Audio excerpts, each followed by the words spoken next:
temperatures approaching 60, and a southwest wind becoming northwest 10 to 15. It'll be around 32 tonight, mostly clear, almost calm.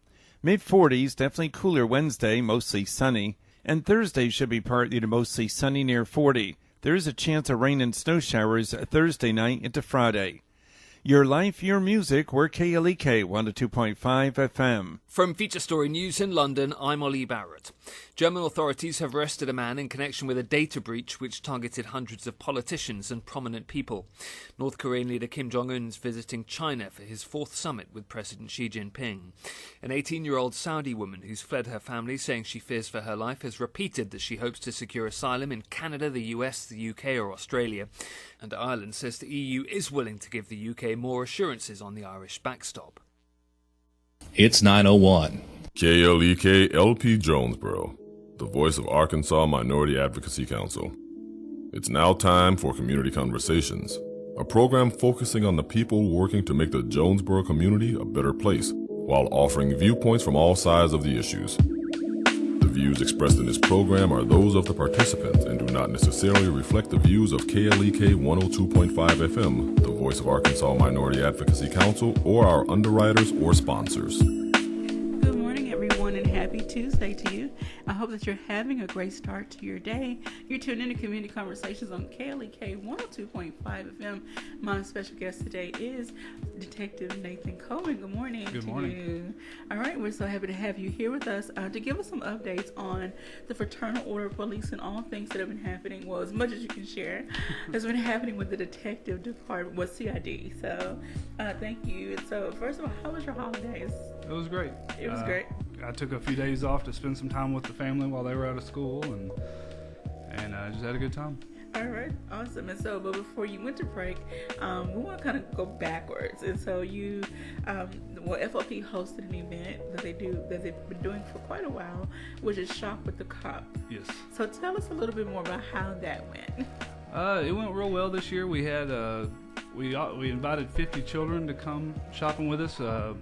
Rotary Club of Jonesboro always helps us with the some of the funding.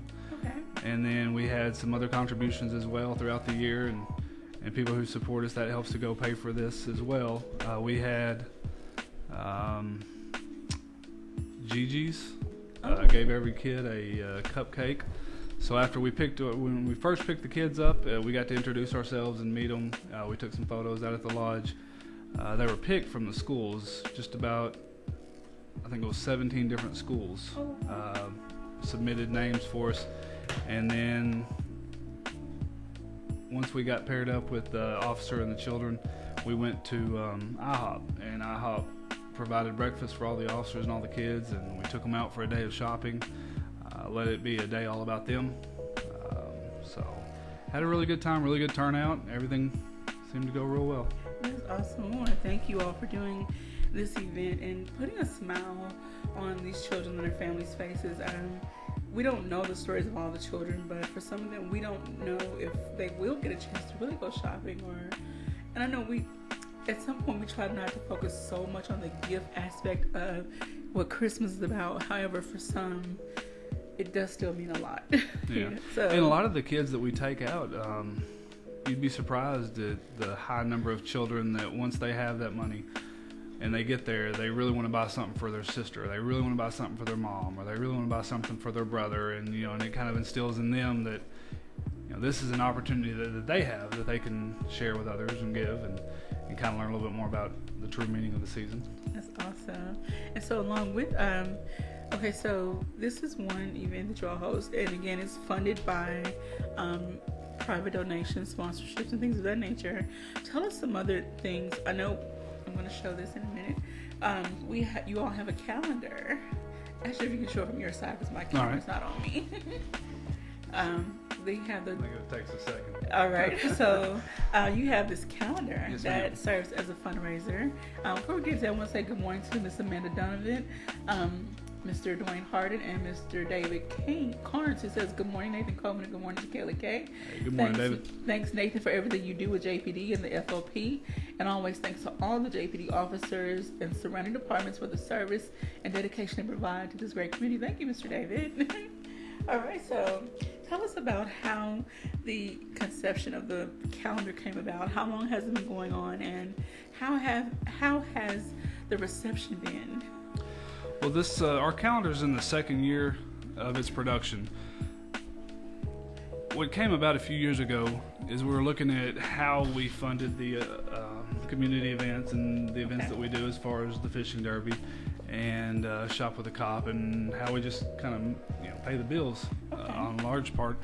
And we were using a calling company, like a lot of places do, and we started looking into the contracts a little more, and it was unbelievable the amount that we were paying for them to do that. And I didn't feel right trying to promote anybody to donate to the Jonesboro FOP, because these calling companies were taking close to 70% of everything that someone donated. And so when we found out exactly what they were taking, we cut ties with them altogether and said, well, if we can just bring in 30% of what they're bringing in, then we're still matching the same.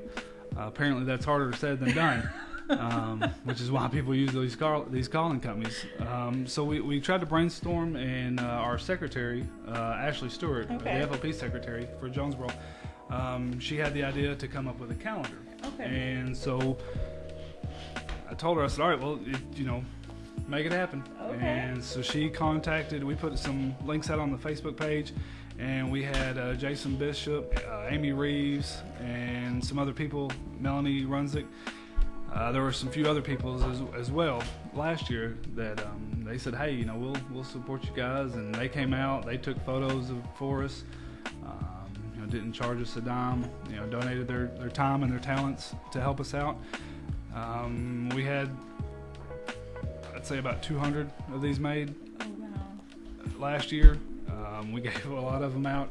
We didn't sell. We sold quite a few, but by the time we got them out, we didn't really have a good venue to say, you can come here and pick them up. And it really started rolling more towards February and March, and by then your calendar's fourth of the way done. So we got these out a little bit earlier, and the reception on these has been really well. And we have teams. All of our members are welcome to join a team. I think this year there were 18 teams. Last year I think we had 22, and this year we had 18 teams that competed. And the top teams are the ones that are chosen for the calendar. And the way that they are chosen is they each choose a nonprofit or an organization, something like St. Jude's or the Food Bank, or just whatever they find is a valuable organization to them. And we set up a system on our website. It's jonesborofop.org, where someone can go there and they can vote, and for every dollar that they vote, half of it goes to the organization, half of it goes to the FOP to help cover costs of the calendar and help cover production, shipping, all that. And then the top ones are then chosen and placed in the calendar. Apologize. Oh, that's no problem.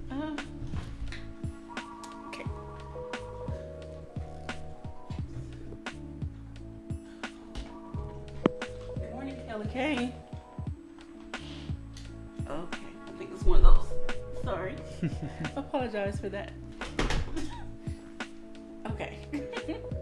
All right, we have another good morning shout out from Ms. Donna Kirksey. She says, good morning and thank you to JPD for everything that they do in our community and helping others. Love this program. Would love to have a calendar. All right, Ms. Donna will. You can see keep calling Officer Detective Coleman.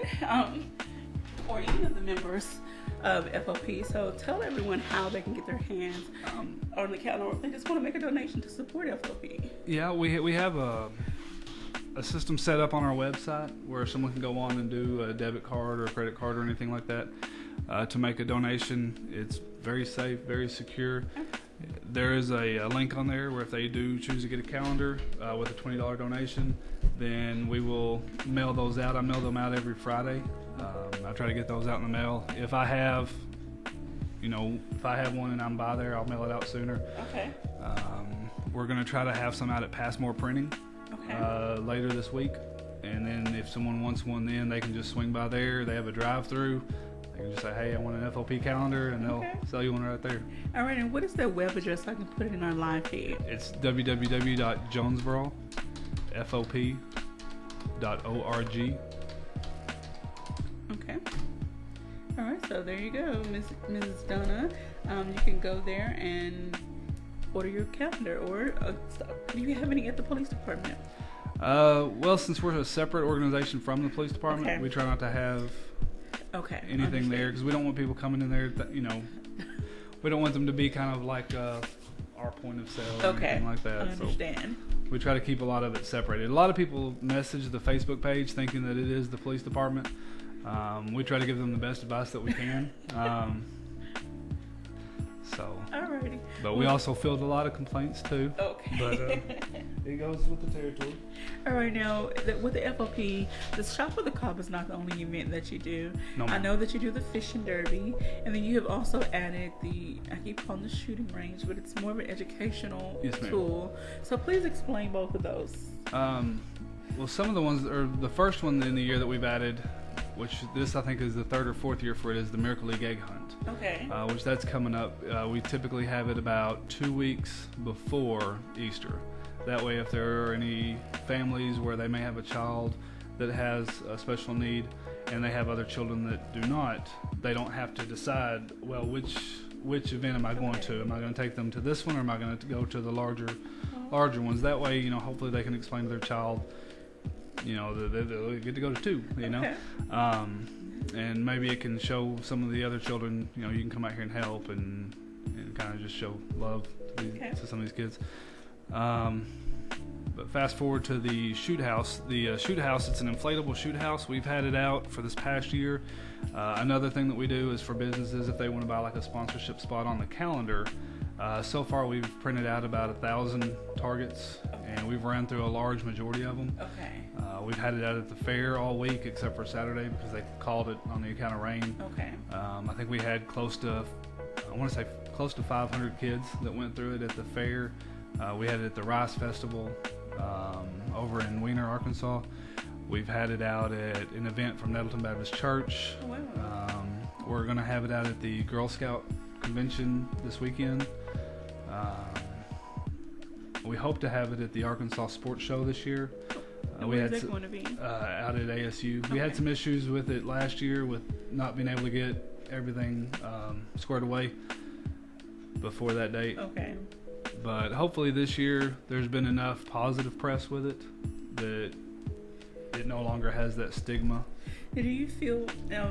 I'm one of those people. I'm not anti-gun, but I personally don't want to own a gun. But I'm not standing in the way of anyone else's right to own a gun. But I do believe in gun education, like ownership education, and especially educating our children on either if they're going to be exposed to them, how to properly use them, clean them, put them on safety, whatever the case may be.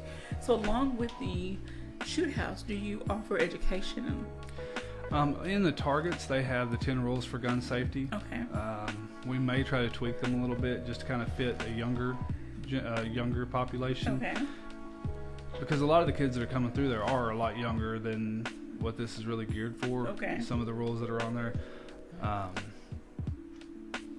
But mainly we don't want Call of Duty or some of these video games to be the only education that some kids get about this, because your house may be anti-gun. I'm not saying yours is, but I'm just saying anybody's house may be anti-gun. You may say, I don't want guns, but when your son or daughter goes over to a friend's house, if there's a hunting rifle under the bed or in the closet, or he has his personal protection thing laying on the nightstand or in the bathroom, you never know when they may come across something, and you really hope that they have that information beforehand and kind of understand. There's a lot of kids that'll come out there and they may have never shot anything at all, but they've seen it on TV. They pull the trigger, it makes a pop, and life goes on. But they'll pull the trigger on just even a BB gun, and it surprises them, because I guess they don't fully grasp that something comes out of the end of it. And it's neat to see the looks on the kids' faces, and some of them will just be so excited they're just shaking. And we've had a lot of kids that have come back over and over again. Every time we've had it set up at Academy one time. They actually flew in some corporate employees from Texas to kind of see, we focus so much on regulation and trying to control what people can get with guns and stuff like that, and it hasn't worked. And so hopefully maybe educating people more and educating kids especially will maybe help to prevent some gun injuries in children. And unfortunately we see those stories in the news. A young child 4 and under, or whatever the case, gets their hand on a gun, and because they don't know how to handle it, they just turn it around, toss it around, and their fingers on the trigger, and then they're not necessarily aiming at anything. It's an accident. And if nothing else, hopefully it'll act as kind of a gateway or a stimulant to have the parents have that conversation with the children.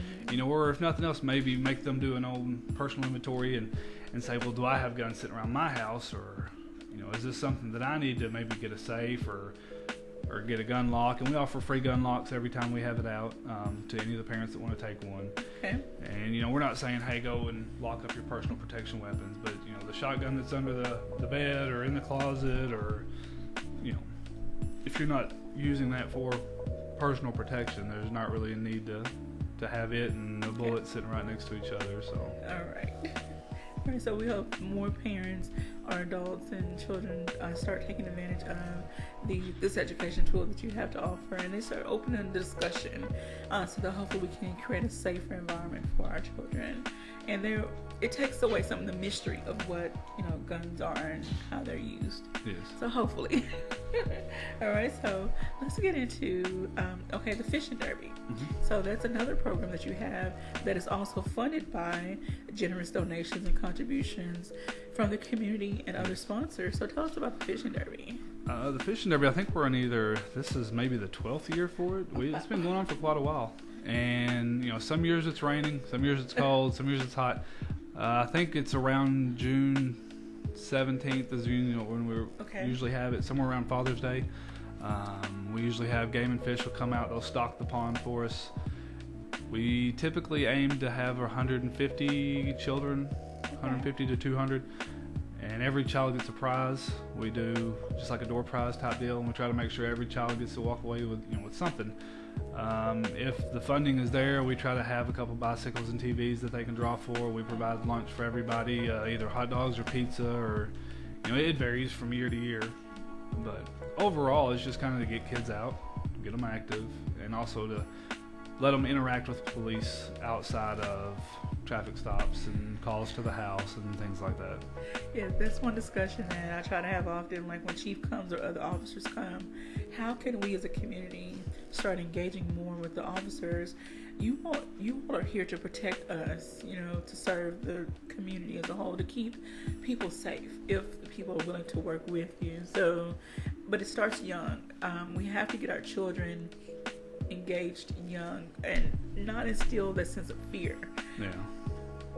Unfortunately, we see all kinds of things happen across the nation. We can't erase that. However, we can choose how we react and respond and how we deal with it going forward. We can try to have more open dialogue versus building up this wall of I hate or I dislike or distrust. Yeah. Again, I know someone's going to come for me. However, fine.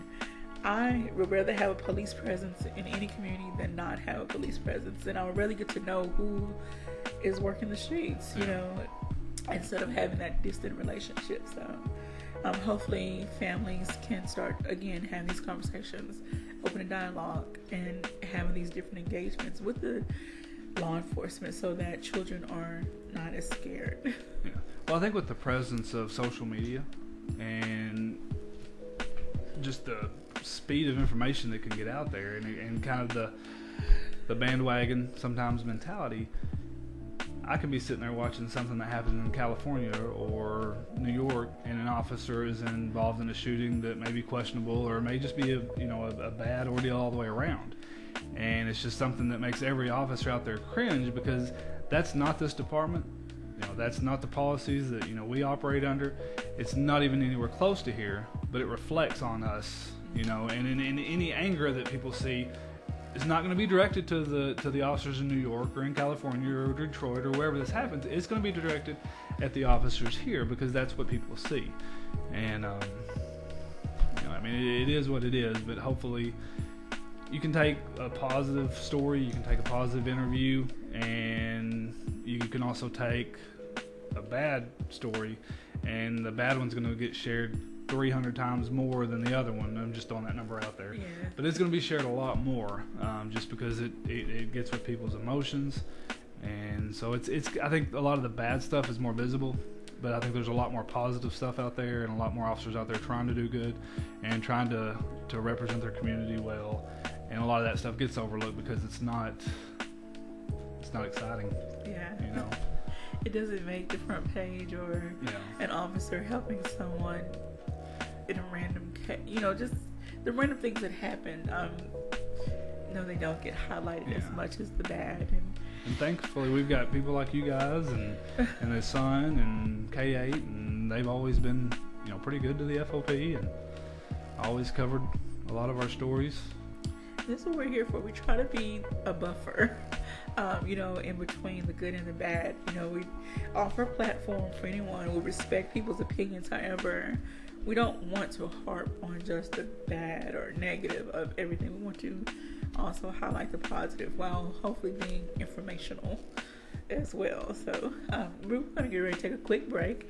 When we come back, we're going to talk more about what is it like being a detective.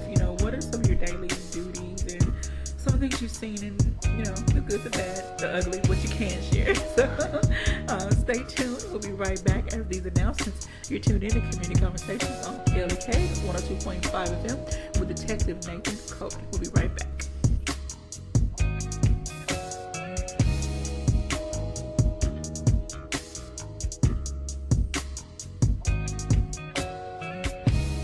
You're listening to Community Conversations on KLEK 102.5 FM.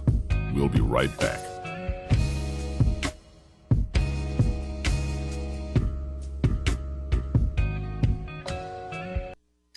What is your child passionate about? I'm Mark Merrill with today's Family Minute. Maybe your son is passionate about art. Maybe your daughter is passionate about animals. No matter what it might be, every child is uniquely wired to be passionate about something. And as parents, it's up to us to help spark our child's curiosity. To do so, there are certain things you should do with your children every year. First, take them to a science museum where they can experiment and learn. Second, take them on an outdoor adventure where they can explore nature. Finally, take them to a school or university where they can be inspired by the power of education. Be sure to always look for new ways to encourage your kids' passions. And remember, your family first. Want to connect with Mark on Facebook? You can at facebook.com/Mark Merrill. Family Minute is made possible by the Kappa Nu Omega chapter of Alpha Kappa Alpha Sorority Incorporated, a non-profit organization committed to service to all mankind. Kappa Nu Omega Alpha Kappa Alpha on Facebook and KNOMEGA1908.com. Family Minute is brought to you by the Gears Foundation, a non-profit organization providing students with assistance in their academic and career pursuits. Gears Foundation on Facebook, Gears_Inc. on Instagram, and the Gears Foundation at gmail.com. Meineke of Jonesboro is now Starks Auto Service, a full-service auto repair and vehicle maintenance center offering engine and transmission repair, brake service, tires, oil changes, and more, performed by ASE certified mechanics. Starks Auto Service, 2813 South Caraway Road in Jonesboro, 870-204-7112. Starks Auto Service, Jonesboro.com. The Craighead County Dr. Martin Luther King Jr. Parade Committee will host the annual Dr. Martin Luther King Jr. Youth Explosion Parade and Celebration January 20th and 21st. The theme is Unity. Youth Explosion will take place Sunday, January 20th at 3:30 p.m. at the Jonesboro High School Auditorium. The MLK Parade will begin Monday, January 21st, with participants lining up at 9:30 a.m. and the parade starting at 11 a.m. at the Arkansas State University Armory. The MLK program will begin at noon at the Arkansas State University Fowler Center. The keynote speaker will be Dr. Logan Hampton, president of Lane College. More information is available via Dr. Ray Scales at 870-897-3000. 870-3076 or Deidre Jones at 870-819-7301. House of Details, located at 3915 East Highland in Jonesboro, is a proud supporter of KLEK, offering detailing on any type of vehicle: basic wash, hand wash, shampoo, interior cleaning, waxing, buffering, headlight restoration, pickup, delivery, and more, with the motto of anything mean we can clean. Details at 870-273-5187. House of Details on Facebook and at klekfm.org. This portion of KLEK programming can be made possible by your business. Your support will help in educating, entertaining, and empowering the community by supporting local talent, serving the community you love, and providing information on issues you care about from a different perspective. Call 870-203-9951 or visit klekfm.org to learn how we can help connect you more with the community, or visit us at 1411 Franklin Street. KLEK 102.5 Jonesboro, educating, entertaining, and empowering the community.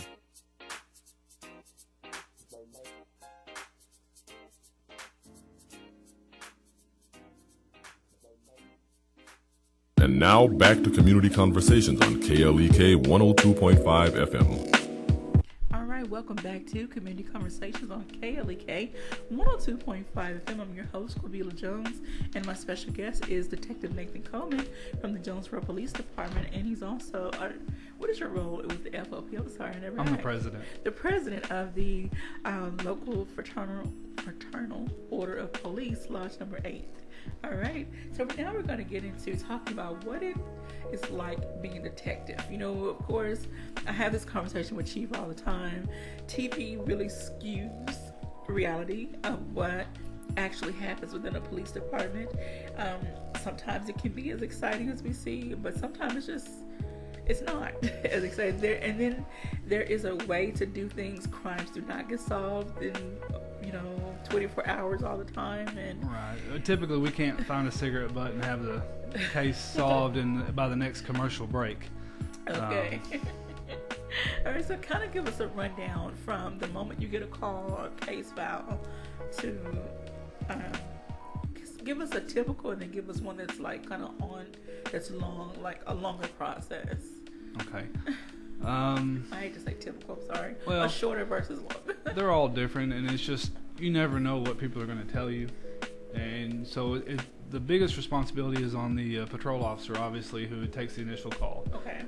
To make sure that he has the correct information for the report, that he gets good contact information, that he gets a good, clear who, what, when, where, why, how, all that information. If there's any video that needs to be processed, they'll contact us. If there's any prints or any property that needs to be processed, that's something.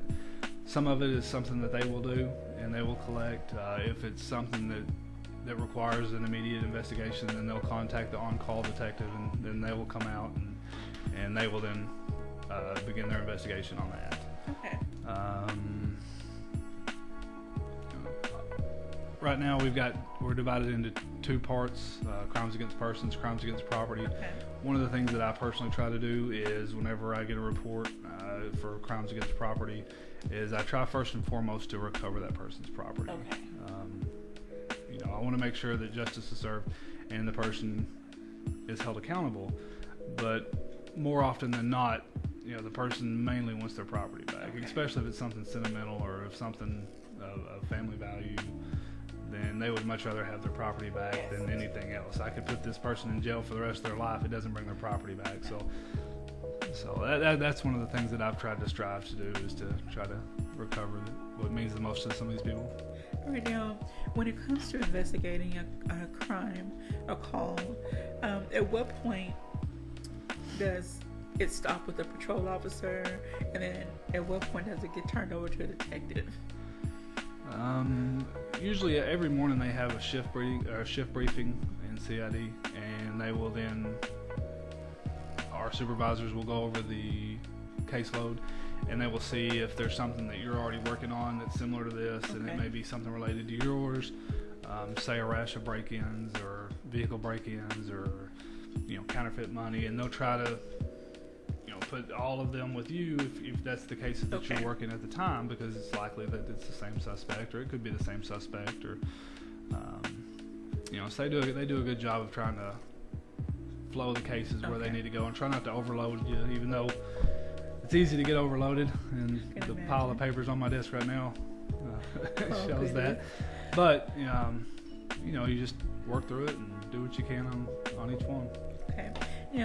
Again, going back to how cases are processed, I know a lot of people who have been victims are very frustrated, or they can get very frustrated because they feel that the case is not moving fast enough, or not enough work is being done on their behalf, things of that nature. What can you share about how you process, like the timeline, or how can you help reassure people that you are working? Or well, I can't really speak for anybody else, but I can speak, for myself. And what I try to do is, as soon as I get a case, I'll review it, and I'll try to contact the person and get their side of the story in their own words. Okay.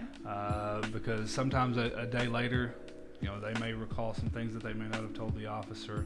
There may be something that may have been lost in translation. And so I read the narrative, and I listen to them and get it in their own words. And I may ask them some more specific questions. I'll go over their information to make sure their contact information is correct. Make sure if I need to talk to them again, that let them know if something changes, if they get a new phone, a new number, please contact me and let me know. So I don't just all of a sudden, I just can't get a hold of you anymore. That kind of slows things down. Obviously you're gonna work any leads that you have and try to develop a suspect, and you call that suspect in, talk to them.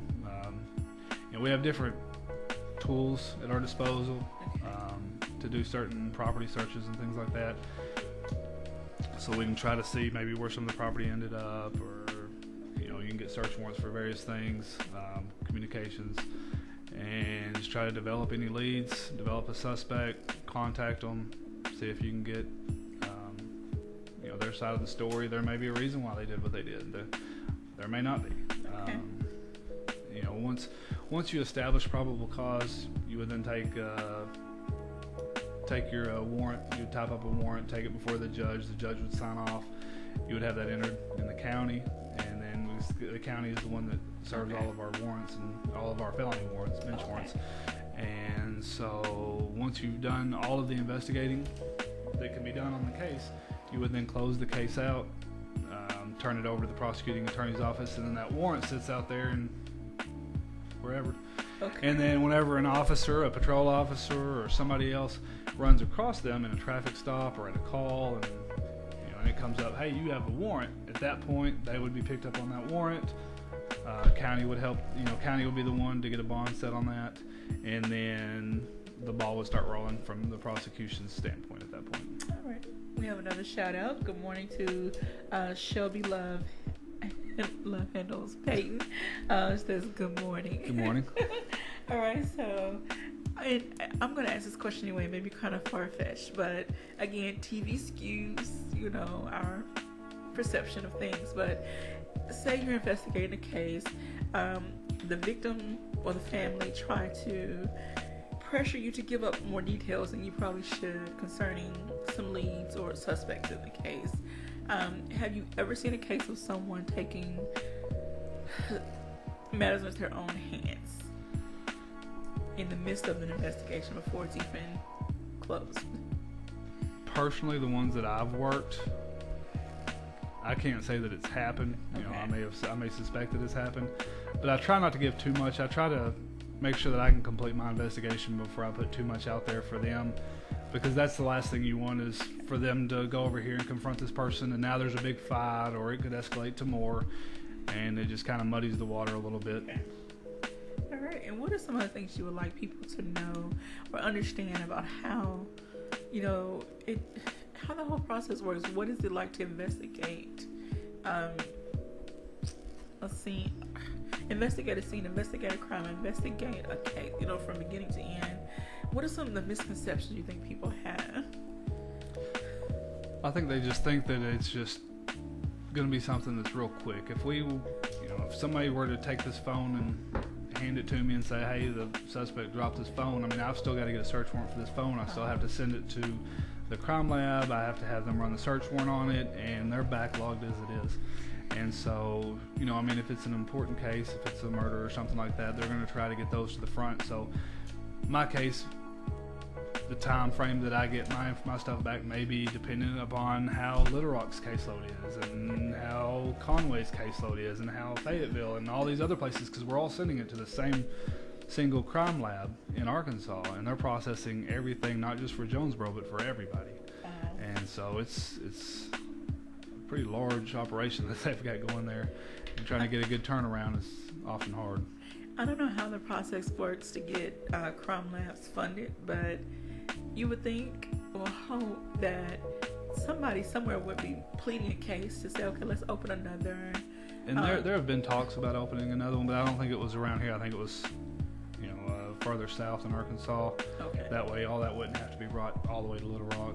Okay. Which would still relieve us, because it would obviously separate it, but I'm sure it probably is sitting in some committee somewhere. Yes. Have you ever had to send any of your evidence to outside of Arkansas due to maybe backlog? Well, like I said there earlier, there are other tools at our disposal. Okay. I've sent video to a regional crime center in Nashville to try to get some video cleaned up and just kind of reduce some background noise. Okay. So there are some other tools. I mean, the crime lab probably could have done that, but this other company here, you know, they came and did a presentation. I spoke to them about it, and they said, you know, hey, yeah, we can do that. Send it to us. And so I got a message from them yesterday telling me to call them, so they wanted to talk about it. So hopefully we can clear that one up. I'm hoping. Okay.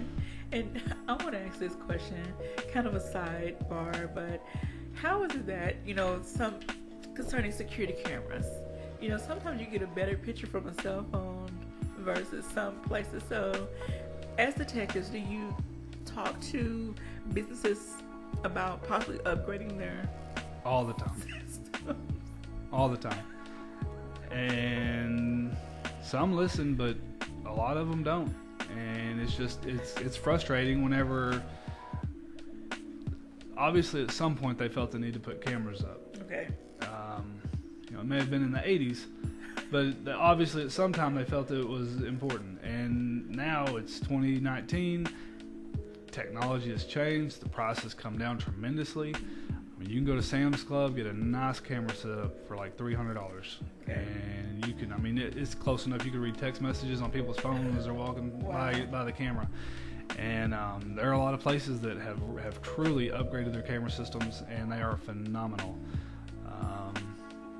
But there are a lot of them that haven't, and I try to warn them that.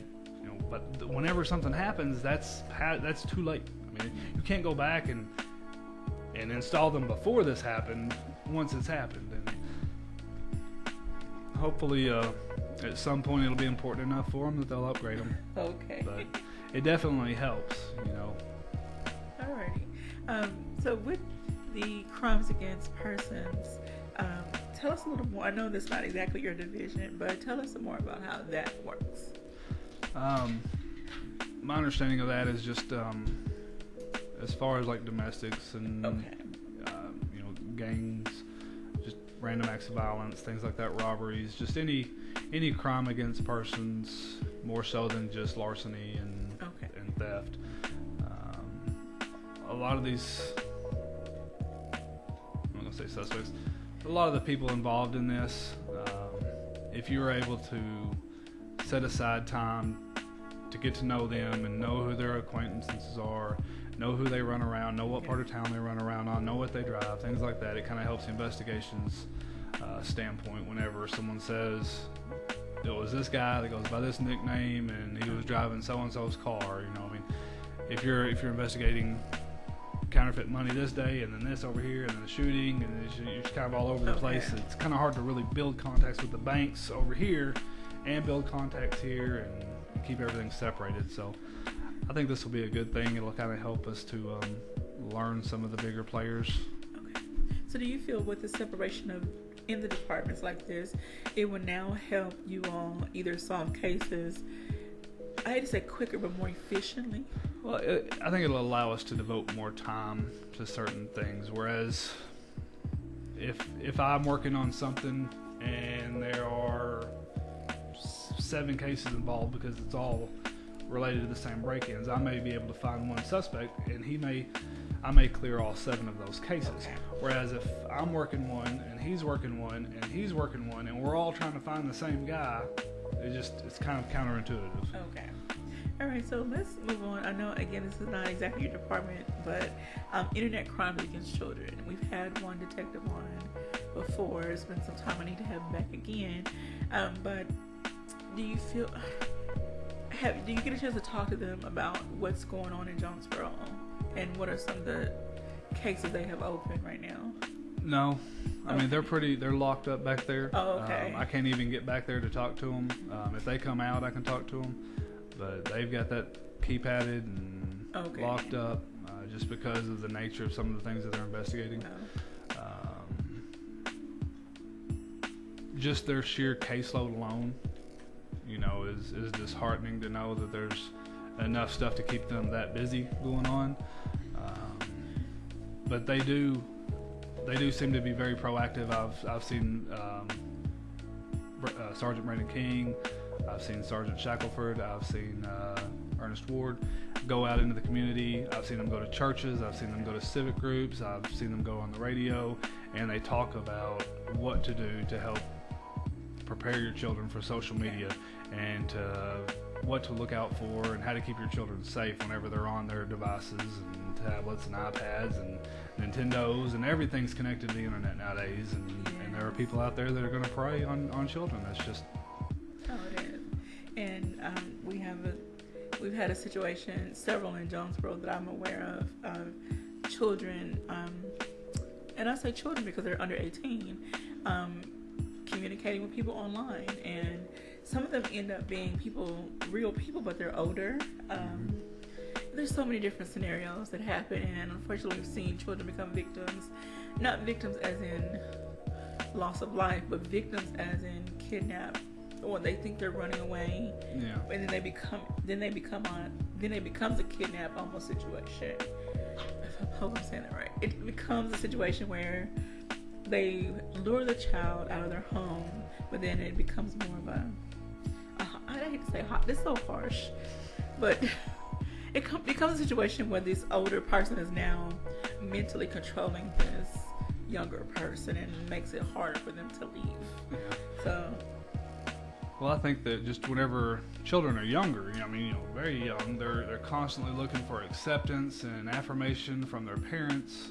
And then as they get older, they start looking for acceptance, affirmation from their friends, and then not so much their parents. Their parents, they've already had that. They've been there, done that, and now they want this from their friends. And you got to know who your kids' friends are, because if your friend's telling them that no, you have to be on here and you have to do this, and this is just what it is, then that's what they're going to do. I mean, you got to keep an eye on your kids.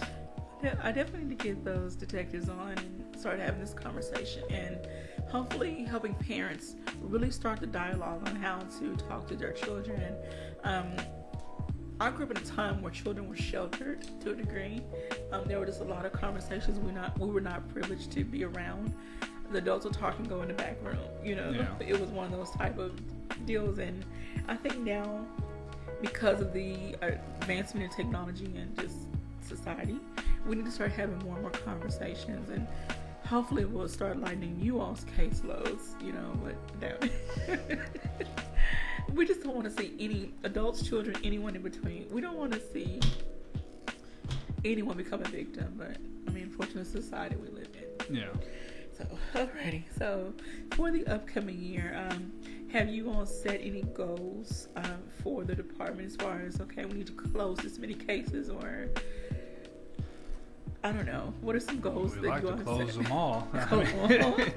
That would be our ultimate goal. I can't speak on behalf of the department as far as what goals they've set.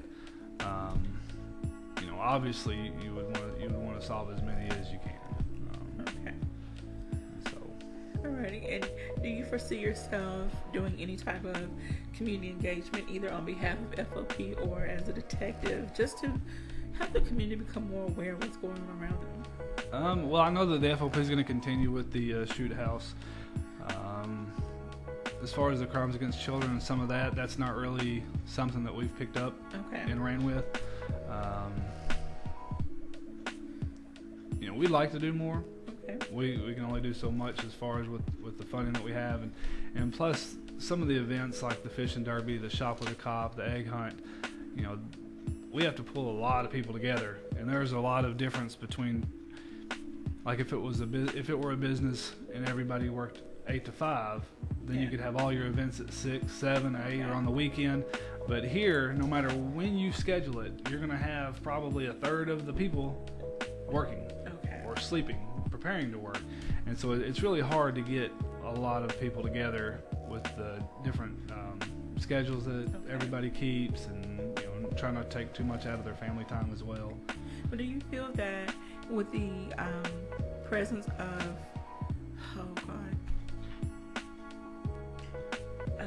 the police academy, I'm so sorry. Citizens Police Academy? Right here. With the presence of CPA, do you feel that those individuals that have gone through the program and that are now noms can help with some of these, even though they're not officers, but they have a little insight into... Yeah, and they have. They've been a great asset to us. They've come out and helped with the fishing derby. They've come out and helped with the egg hunt. Another robo-caller. Another robo. We're going to take this call, and we're actually going to break, so... All right, stay tuned. You're tuning in to Community Conversations on KLEK 102.5 FM.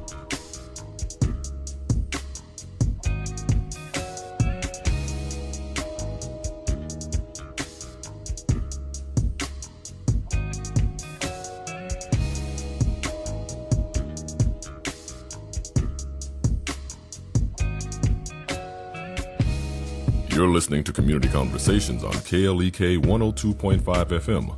We'll be right back.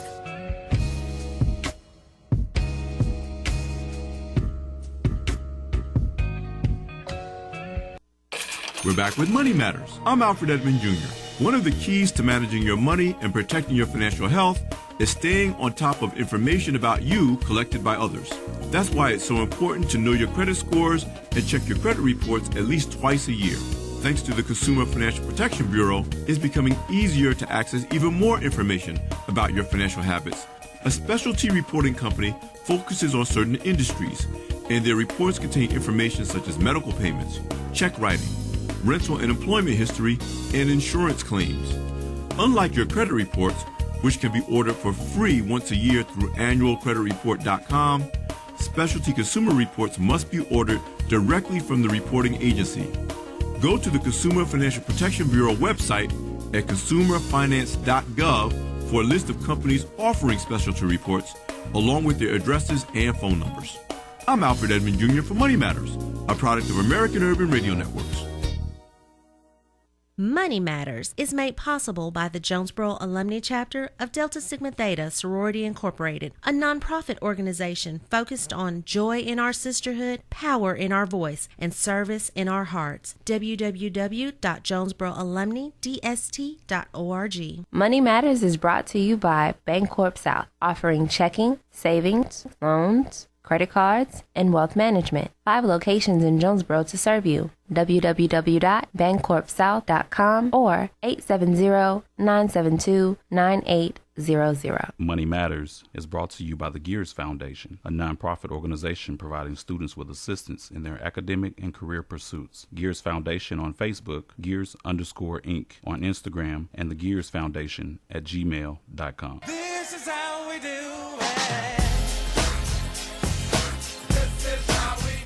Hey KLEK, it's your girl Allie J, inviting you to come hang with us at Twilight Skate, January 15th for our 90s skate party. That's right, we're playing all your favorite 90s hits, jams, and classics in a special live broadcast on Facebook and KLEK 102.5 FM. It's only $5 to get in and $1.50 for skate rentals. Tuesday, January 15th from 6 p.m. until 8 p.m. And if you missed it last time, here's your chance to come kick it with KLEK at Twilight Skate, 2700 Phillips Drive for Night of the 90s. This event is a KLEK fundraiser. This is how we do it. It's Friday night.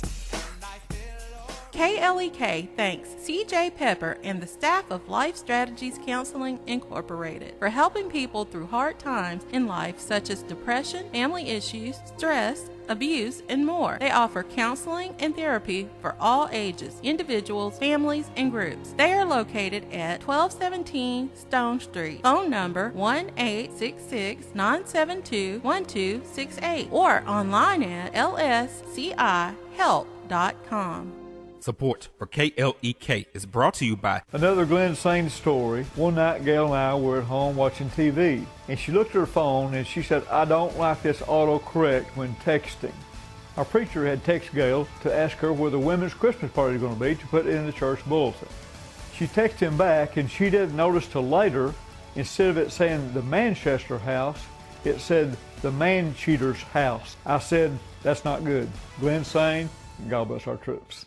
The Mu Omicron Lambda chapter of Alpha Phi Alpha Fraternity Incorporated was established on January 1st, 1977, originally serving Blytheville, Arkansas, and now serving Jonesboro, Blytheville, Osceola, Marion, and West Memphis, Arkansas. Today, the chapter continues to make an impact by focusing on Alpha's national community outreach initiatives such as My Brother's Keeper, A Voteless People is a Hopeless People, Go to High School, Go to College, Project Alpha, Boy Scouts, and the March of Dimes. The Mu Omicron Lambda chapter of Alpha Phi Alpha Fraternity Incorporated is committed to Alpha's mission of developing leaders, promoting brotherhood and academic excellence, while providing service and advocacy to the community. More information about the Mu Omicron Lambda chapter of Alpha Phi Alpha Fraternity Incorporated is available at MOL Alphas on Facebook or via email at molalphas@gmail.com. Do you like the music you hear on KLEK 102.5 FM? Do you like the educational programming that we provide? Do you like the service we provide to the community? Do you like having a station to finally call your own that represents you? If so, please stop by or call any of our underwriters or sponsors that you hear on KLEK and tell them thank you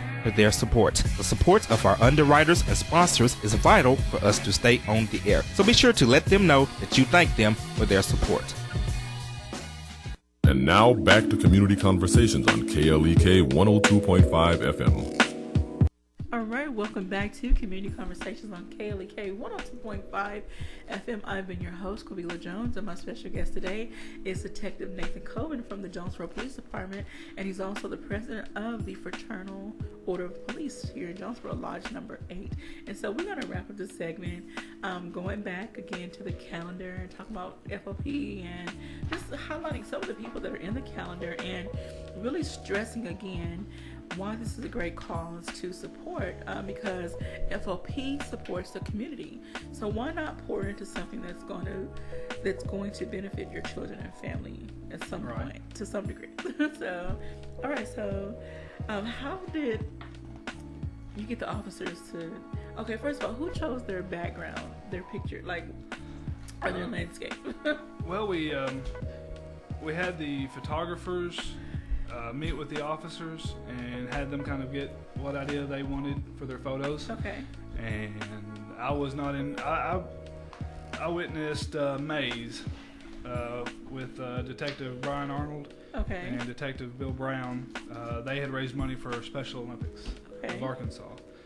And so Brian, I think, is actually over that here at the this region of Arkansas. Okay. And he always does a great job with Special Olympics, and Bill, he's really active in that as well. I got to meet them once. Oh yeah. And we've got one of the things that just kind of showcases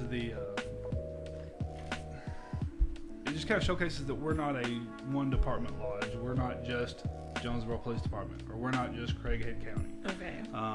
We have a lot of different organizations, a lot of different departments that are represented in this organization, and that's not typical of a lot of the FOP lodges. A lot of them are very department specific. Okay. Whereas here for January we have some county guys. We have Deputy James Teague with his K-9 Nero, and Brock McFarland with his K-9 Arco. They raise money for St. Jude's. Okay. I don't know if you can see it.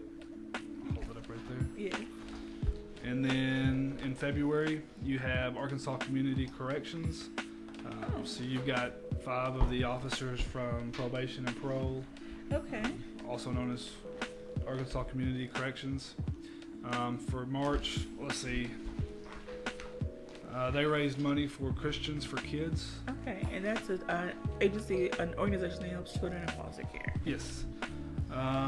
For March, we have a lot of some officers that are all from the Jonesboro Police Department and one canine officer. They raised money for, it's an organization called COPS. It's Concerns of Police Survivors. Oh. So they try to make sure, like any officer that is shot in the line of duty, killed in the line of duty, they try to reach out to the families, to the departments, and try to help walk them through what is going to be a pretty difficult time, with the loss of a loved one. All right, and I see the canine is named Loki. Now, does he live up to his name like the Marvel? God of Mischief? It's a good possibility. You have Michelle Earnhardt. She's with Stadium Auto Body, or she's not with Stadium Auto Body. She's with Arkansas Community Corrections. Stadium Auto Body as being one of our sponsors. If they have an officer that they wish to have in the calendar for that spot, then they're allowed to do that. They're fond of her, and so they've chosen to have her in there, and so it's a great picture. All right. Like I said, we've got the ones for Special Olympics.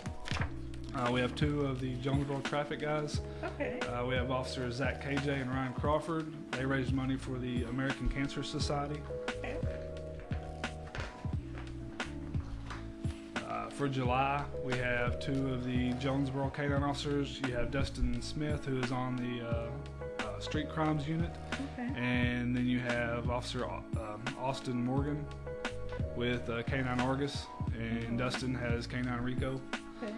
They raised money for CASA here in Jonesboro. And those are court-appointed, I'm sorry what the S stands for, but they're advocates for children, again, in foster care. They go to court with them, do home visits and things of that nature. So all these are great organizations that they represent. They are. For August, we have Keandra McCain and Cheyenne Morgan. They raise money for the End It movement. Okay. Officer Shay Shay, she stays busy. Yeah. If you ever follow her on social media, you'll see she's still got 2 minutes. So Okay. we've got time to go through September. All right. September, we have a mix of Arkansas State University with our Vice President, Andy Thrasher. Okay. We've got our Secretary, Ashley Stewart. She's with Arkansas Community Corrections. And then we have a couple of JPD officers. We've got Daffron, Fox, and drawing a blank here. And Dumont. Okay, Dumont. I'm going to call him something else. They raise money for the Northeast Arkansas Family Crisis Center. And is that for domestic violence victims? Okay.